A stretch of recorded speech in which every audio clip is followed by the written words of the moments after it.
Métodos de investigación en la adquisición de segundas lenguas por Rebecca Bull and Alison McKee. Introducción. El campo de adquisición de segundas lenguas ha crecido significativamente en los años recientes. En los últimos 15 años surgieron las publicaciones especializadas más importantes sobre este tema. Estos espacios han proveído un foro en el cual los y las investigadoras han presentado sus descubrimientos sobre características lingüísticas, cognitivas, sociales, contextuales, psicológicas y neurobiológicas del aprendizaje y procesamiento de una L2. Desarrollos tempranos. Desde que la adquisición de segunda lengua emergió como un campo serio de investigación en los 60s, una gran variedad de aproximaciones han sido usadas para investigar el proceso de aprendizaje de una lengua no nativa. Estudios tempranos se enfocaron en las diferencias, llamadas áreas de divergencia entre la L1 y la L2, para predecir las áreas de dificultad para los aprendices de L2. Por ejemplo, análisis contrastivos entre una lengua y otra. Después, las investigaciones se enfocaron más en presupuestos universales de la adquisición de una segunda lengua o en los procesos y capacidades que subyacen al aprendizaje de una L2 más allá de la L2 estudiada y el bagaje de L1 del aprendiz. Posteriormente, el enfoque en los universales del lenguaje se amplió para incluir mecanismos cognitivos, así como atención y conciencia, memoria de trabajo y estrategias de procesamiento. Al mismo tiempo, incrementó la atención en las áreas de diferencia, personalidad, motivación, edad, estrategias de aprendizaje preferidas, ansiedad, género e incluso el rol de la L1 en la L2. El diseño de estas investigaciones era similar. Sin embargo, en años recientes, diseños de investigaciones alternativas y aproximamientos cualitativos e incluso métodos mixtos han ganado más importancia. Mayores contribuciones. Investigación cuantitativa. Tradicionalmente se refiere a investigaciones que subrayan la importancia de grandes grupos de participantes seleccionados aleatoriamente, manipulando variables en el ambiente inmediato de los participantes y determinando si hay una relación entre la variable manipulada, independiente, y alguna característica o comportamiento de los participantes, variable dependiente. Los procedimientos estadísticos son usados para determinar si la relación es significante y, cuando lo es, los resultados son generalizados a una población mayor más allá del grupo de participantes. Uno de los diseños cuantitativos más simples es el diseño one-shot. Se trata de evaluar el lenguaje de los aprendices en un solo punto en el tiempo. No se utilizan pruebas previas o posteriores para medir el aprendizaje y no hay tratamiento involucrado. Aunque no son usualmente consideradas como verdaderos experimentos, el diseño one-shot ha sido usado fructuosamente en muchos estudios de adquisición de segunda lengua. Sin embargo, es más común que en los estudios relativos a la adquisición de segundas lenguas se haga uso del diseño de grupos de comparación, donde los participantes son asignados aleatoriamente a diferentes grupos. Por ejemplo, un grupo que recibe un tipo de instrucción y otro que no, que es el grupo de control. Estas aproximaciones son comúnmente empleadas con un diseño de prueba previa, prueba posterior. Es comúnmente usado para evaluar el conocimiento de los aprendices de una L2 antes y después de la atención y la efectividad de ese tratamiento. Un ejemplo típico de los grupos de comparación incluyen el trabajo de Lochsky, publicado en 1994, y el efecto de la interacción negociada en la comprensión y adquisición del vocabulario del japonés y construcciones locativas. Es también interesante notar los diferentes modos en que es medido el desarrollo y el cambio en los aprendices de una L2 en estudios cuantitativos. En algunos estudios, el desarrollo es evaluado al comparar evaluaciones previas y exámenes posteriores de proficiencia o puntuaciones de suficiencia en contextos obligatorios o de objetivo. En algunos acercamientos, los datos de frecuencia son usados para determinar el número de aprendices que cambian en términos de secuencias de desarrollo. Los investigadores han señalado cuánto mide el desarrollo de una lengua. Es importante que los investigadores han señalado cuando miden el desarrollo de una segunda lengua, es importante que las evaluaciones hagan juego con los tipos de tratamientos lo más posible. Es problemático hacer un examen posterior escrito cuando la actividad ha consistido en un uso del lenguaje oral. Finalmente, la atención deberá ser puesta en los problemas de conocimiento implícito y explícito. Algunos investigadores han argumentado que éstas deben ser diferenciadas y que el fracaso en ello resulta en la desestimación del desarrollo del aprendiz de la L2. Además de diseños experimentales, también se han realizado investigaciones que hacen uso de un diseño casi experimental o diseños que no incluyen la asignación aleatoria de sujetos a grupos de control y experimentales. Un tipo de diseño casi experimental implica darle tareas o indicaciones a individuos en diferentes órdenes. Otro tipo muy popular de acercamiento es la investigación correlacional. Esta investigación busca examinar si hay o no relación entre dos variables. El diseño de series de tiempo es considerado casi experimental. Aunque no es muy usado en el campo, hay algunos indicios de que investigadores de adquisición de segundas lenguas están comenzando a incluir este método. Es típicamente usado en instancias donde hay una población pequeña de participantes o cuando un solo grupo de aprendices está siendo investigado. Asimismo, diseños factoriales que incluyen más de una variable independiente pueden ser implementados con o sin aleatoriedad. Son ocasionalmente empleados en investigaciones de L2. Los diseños factoriales han sido usados para medir la aptitud en una lengua extranjera y para investigar el efecto del enfoque de instrucción y el lenguaje de comunicación en sesiones de tutoría de escritura, como lo hizo Cummins. Diseños multifactoriales han sido utilizados en trabajos que exploran la producción oral de la L2. Mientras el campo de las investigaciones en adquisición de segunda lengua madura y se extiende, también se amplía la variedad de métodos de investigación que se usan. Además, ha habido una mayor preocupación por la replicabilidad, la validez y la confiabilidad de los experimentos. El primer concepto, replicabilidad, se refiere a la habilidad de repetir el estudio en el mismo o diferente contexto y obtener los mismos resultados. Si los resultados de un estudio no pueden ser replicados, esto sugiere que los resultados podrían ser falsos y se disminuye la generalización del estudio original. La validez, es decir, la medida en que se pueden hacer generalizaciones correctas basadas en el resultado de un método particular usado, es otra de las preocupaciones de los estudiosos del campo. Los investigadores generalmente distinguen dos tipos de validez: la validez interna, que se refiere al grado en el cual las variables confusas son eliminadas, y la validez externa, que se ocupa del grado en el que los descubrimientos pueden ser generalizados a una población mayor de los aprendices. Quienes se dedican a investigar deben ser conscientes de varios factores que comprometen la validez, incluyendo el desgaste de los participantes y la maduración, el instrumento, el efecto de las pruebas y la no representatividad de la muestra de aprendices, y tomar los pasos necesarios para minimizar el impacto de estos factores. El tercer asunto es la confiabilidad. La confiabilidad es el grado en que los resultados son confiables y se relaciona con la consistencia de los puntajes de distintas proporciones, así como de la consistencia de medida de los diferentes instrumentos. Además de interesarse en estos asuntos, los investigadores han buscado expandir continuamente el campo de estudio de la adquisición de segunda lengua, haciendo un mejor uso de los métodos mixtos, combinados, que mezclan características de los dos enfoques, cuantitativo y cualitativo. A pesar de que su uso va en aumento, los métodos mixtos no han estado sin controversia. Algunos investigadores han dicho que los dos enfoques son epistemológicamente y ontológicamente incompatibles. No obstante, mientras el debate continúa, incrementa al mismo tiempo el consenso en varios campos sobre que los métodos cuantitativos y cualitativos son compatibles y que la convivencia de ambos métodos puede permitir al investigador analizar más aspectos de un mismo problema. Mientras que la investigación cuantitativa puede ofrecernos luz en muchos aspectos del desarrollo y el aprendizaje, el enfoque cualitativo puede ofrecer una perspectiva holística y contextualizada de muchos factores de interacción durante el aprendizaje de la segunda lengua. Usando ambos enfoques podemos tener un entendimiento claro de la adquisición de la segunda lengua. Investigación cualitativa.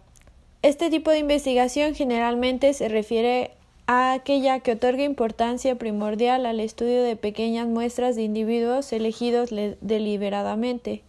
No se intenta controlar los factores contextuales, sino buscar, a través de una variedad de métodos, entender las cosas desde el punto de vista de los informantes, creando una imagen rica, holística y a profundidad de los fenómenos que nos encontramos investigando.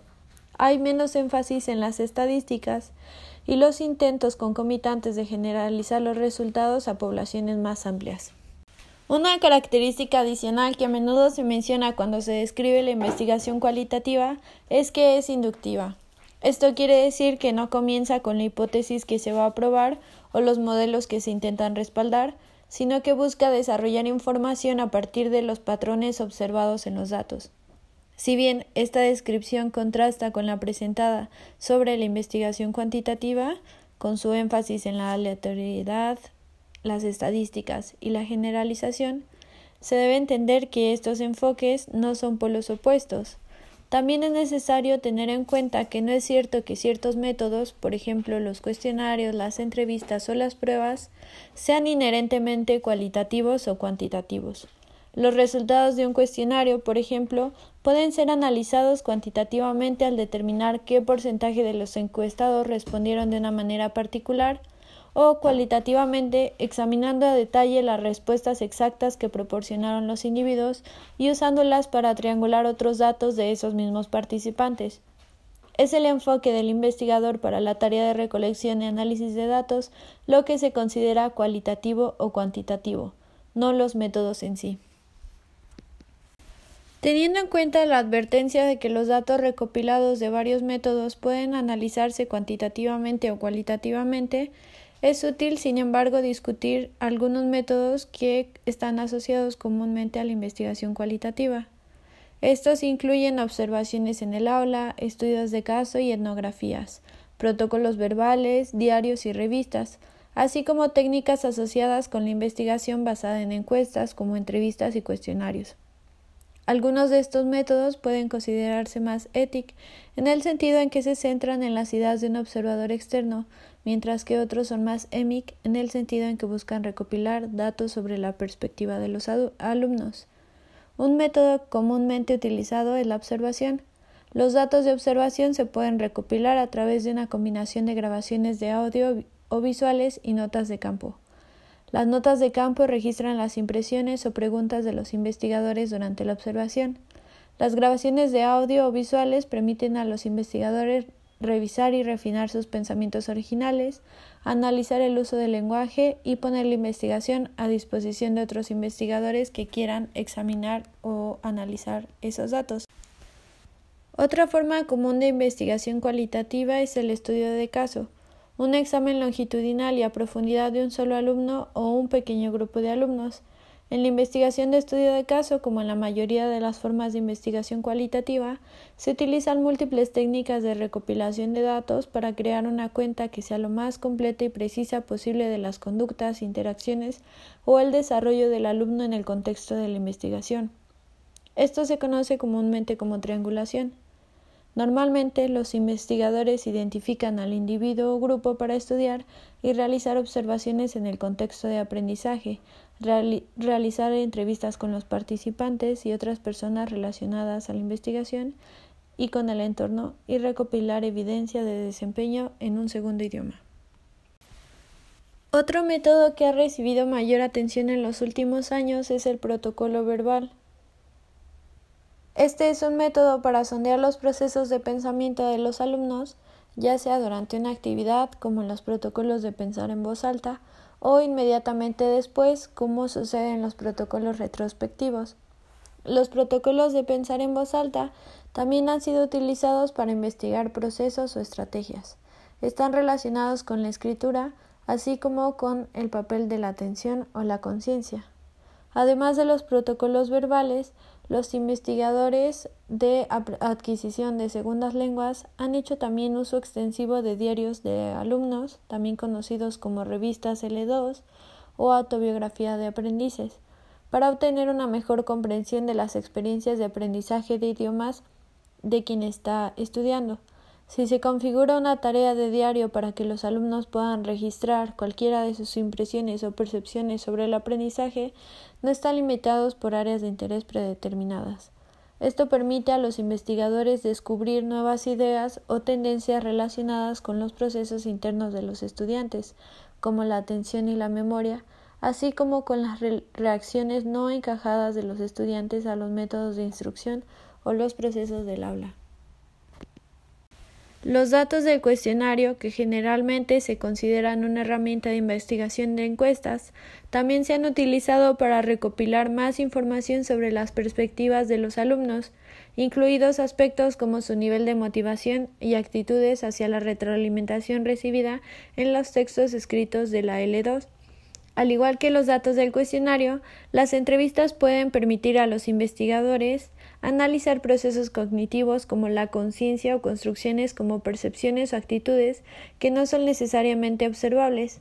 Hay muchas razones por las que los investigadores del aula pueden optar por emplear tanto el cuestionario como los datos de las entrevistas.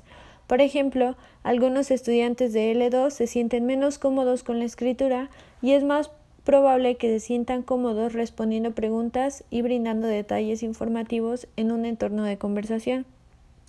A la inversa, hay alumnos que les resulta más fácil escribir que hablar y pueden beneficiarse del tiempo adicional que se suele proporcionar al responder un cuestionario. Además de las características del alumno, también se deben considerar las dinámicas sociales de los dos métodos.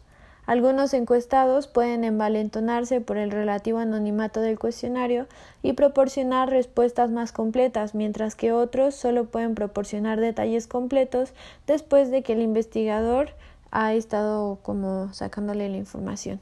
Por lo tanto, incluir múltiples métodos de recopilación de datos puede ayudar a un investigador a obtener información más completa.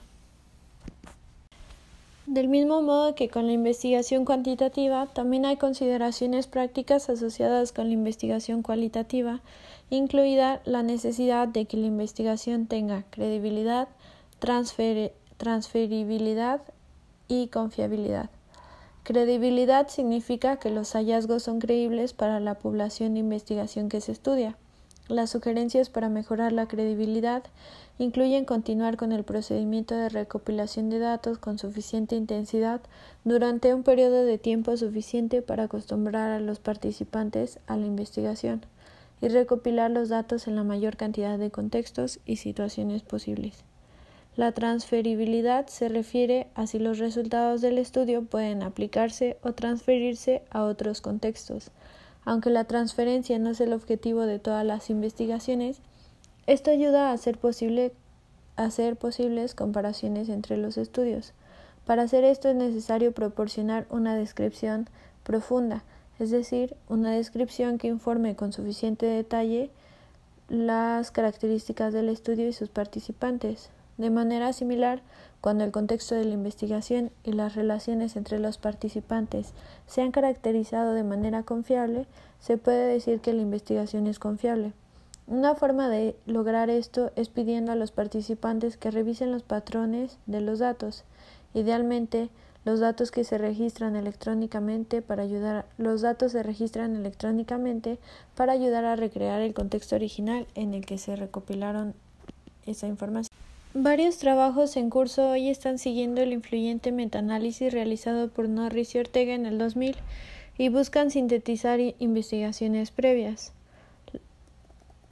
Otras técnicas nuevas, como las secuencias de comandos cómplices, también representan direcciones prometedoras para investigaciones futuras, para investigar cómo los hablantes coordinan las estructuras sintácticas durante la conversación. Por ejemplo, en el guión cómplice, un participante realiza una tarea con un interlocutor que, sin el conocimiento del participante, es un cómplice del investigador. En la investigación de interacción, esto implica incluir un guión que contiene números primos, que son ejemplos de la estructura lingüística objetiva.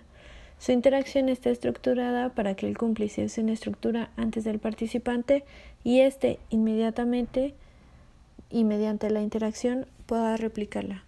Direcciones futuras. Como un campo relativamente joven, los estudios en torno a la adquisición de las segundas lenguas tienen muchas direcciones prometedoras para tomar. Esto incluye un mayor número de estudios longitudinales, exploraciones incrementadas de varias teorías de adquisición del lenguaje, más exploraciones del contexto social en el que se produce el aprendizaje, más investigaciones sobre la neurobiología de la adquisición de un idioma no nativo, así como más estudios que investiguen la adquisición de una mayor variedad de idiomas y que no solamente se centren en lenguas mayoritarias, como lo es el inglés. El campo de los estudios de la adquisición de la segunda lengua se enriquecerán con una mayor colaboración de investigadores de otras disciplinas, como la neurociencia cognitiva y la psicolingüística. Por ejemplo, hacer un uso más extenso de técnicas como la electroencefalografía y la resonancia magnética funcional proporcionaría más información sobre las regiones neuronales involucradas en los diferentes tipos de procesamiento del lenguaje. Otras técnicas prometedoras de orientación psicolingüística incluyen el uso de tiempos de reacción como medidas de dificultad de procesamiento y, por lo tanto, como medios para determinar si los aprendices de L2 y los hablantes nativos emplean las mismas estrategias de procesamiento. En términos de refinamiento de la metodología de investigación, existe la necesidad de definiciones más claras y coherentes de los conceptos clave del campo de estudio. Los investigadores también han discutido la importancia de una mayor confiabilidad en la obtención y calificación, señalando varias inquietudes de procedimiento sobre cómo se debe medir la adquisición en los estudios en torno a la adquisición de la segunda lengua. Al ampliar nuestro repertorio de investigación para hacer uso no solo de métodos de otras disciplinas, sino también de enfoques cualitativos y de método dividido, al refinar nuestras definiciones y medidas de construcciones clave y al buscar obtener una comprensión más profunda y holística del complejo esfuerzo que incluye el aprender una segunda lengua, el campo de la adquisición de segunda lengua continuará su crecimiento y su capacidad para enriquecer nuestra comprensión de la mente humana, las interacciones sociales y la segunda lengua extranjera.